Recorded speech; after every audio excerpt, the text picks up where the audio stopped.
안녕하세요. 김미화입니다. 오늘은 방탄소년단이 존재할 수 있었던 이유, 서류문화재단의 이연우 교수의 옮겨온 글 한 편 읽어드리겠습니다. 내 친구 명자. 시골 우리 집에 명자가 놀러왔다. 중학교 1학년 때였다. 자그마한 키에 이목구비가 뚜렷하고 하얀 피부에 예쁘장한 여중생이었다. 무슨 계기였었는지는 기억이 나지 않지만 명자가 우리 언니 앞에서 초등학교 교과서를 쭉쭉 외워댔다. 명자가 돌아간 후 나는 상당히 오랫동안 언니로부터 야단을 맞았다. 명자는 책을 줄줄 외울 정도로 공부하는데 나는 노력하지 않는다는 꾸중이었다. 반세기가 지난 지금도 명자는 책을 외우던 아이로 통하고 있다. 고등학교에 가서도 여전히 명자는 공부를 잘했고 그 어렵다는 S대 물리대 영문학과에 합격했다. 결혼 후 우연히 서울에서 명자와 한 아파트 단지에 살게 됐다.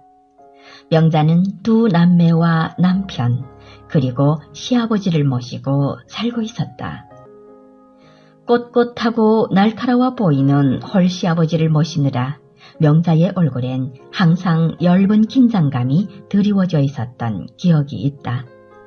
어느 날 명자 집에 갔더니 당시 고교 1년생인 아들이 엄마 친구가 왔다고 기타를 들고 와 연주를 해줬다. 기타에 푹 빠져 있었다. 명자도 걱정스레 말했다. 기타만 끼고 산다고. 그래도 명자 아들이어서 가끔 전교 1등을 하느냐 하고 물었다. 기타가 아니었으면 가끔을 빼고 물었을 것이다. 그렇다고 했다. 그리고 대학에 진학할 무렵이 됐다. 기타를 끼고 살던 그 아들이 어느 대학에 갔을지 몹시 궁금했다. 후에 들은 이야기다.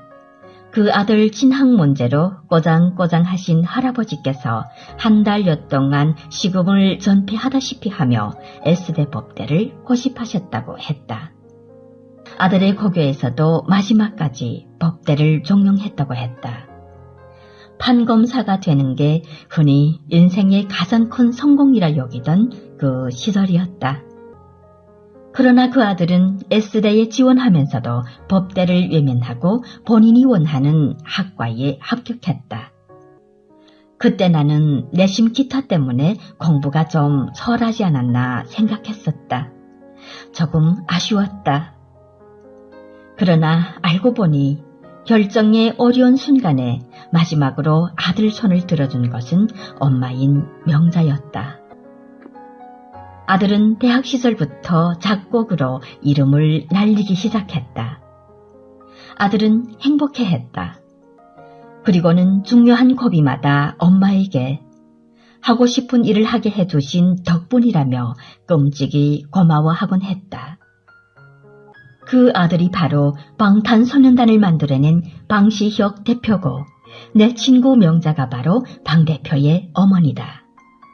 마침 방탄소년단이 미국에서 대한민국의 이름을 날릴 때 방시혁 대표가 언론의 각광을 받으며 대통령상을 받을 무렵 명자와 나는 남인도를 여행하고 있었다.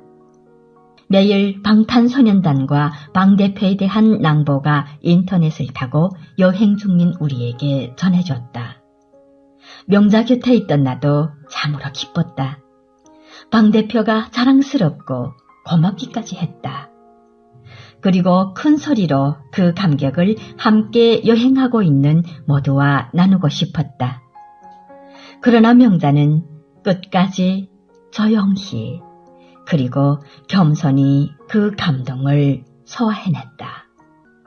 역시 명자다웠다. 아무나 그런 아들을 둔 영광을 누리는 게 아닐 것이다. 입시철이 무르익어 여기저기서 환성과 환숨이 터져나오고 있다. 자식의 진로를 놓고 고에게 상담도 한다고 한다.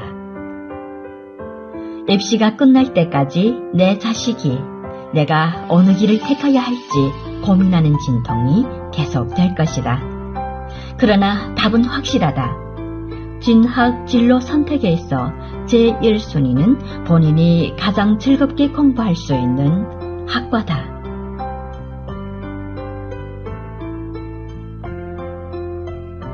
그 확실한 성과가 바로 오늘의 방시혁을 만들어낸 내 친구 명자에게 있음을 확인하게 된다.